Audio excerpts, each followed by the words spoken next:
side. Now here in Nigeria, the war against the Boko Haram terrorists in the northeast is still on.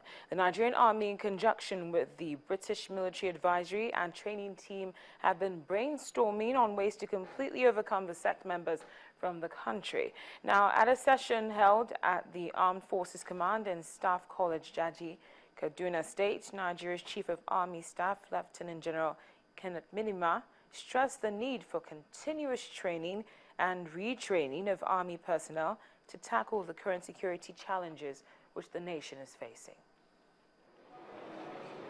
They are the first line of defense for a country in conflict and have assembled here to strategize on how best to tackle the Boko Haram insurgency in Nigeria's northeast and parts of Cameroon.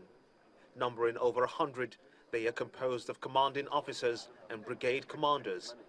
Already, they have identified a three-pronged approach towards accomplishing their long-term objective: intelligence and analysis, operational capacity building, and force sustainment. For over 35 years now, the British military advisory and training team has assisted Nigeria in capacity building of its military forces in the areas of tactics, and efforts they intend to continue and win the war against insurgents.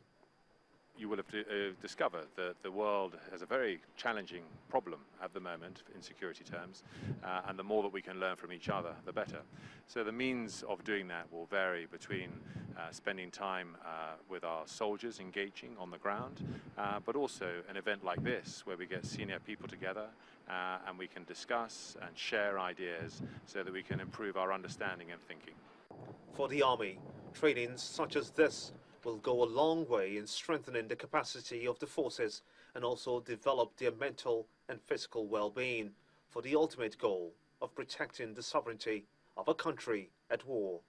Gimba Umar, Channels Television News. And finally, Burkina Faso's interim parliament has approved an anti-corruption law, one of two pieces of legislation required by the World Bank before it will release $100 million in budget support.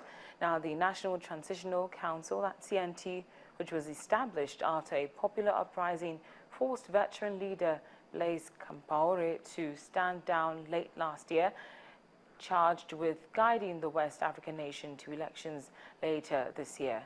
The council, made up of politicians, soldiers and civil society leaders, passed the law late on Tuesday, and under the new legislation, government officials, including the president, lawmakers and anyone charged with managing state funds, must declare their assets as well as any gifts or donations received while in office.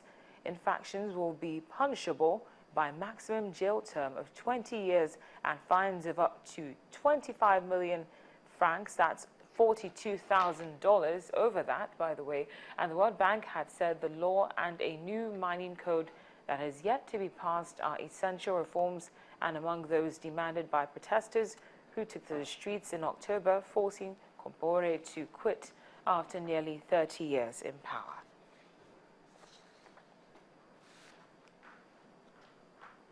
Well, that's it on Network Africa. Many thanks for watching. I'm Cynthia Are.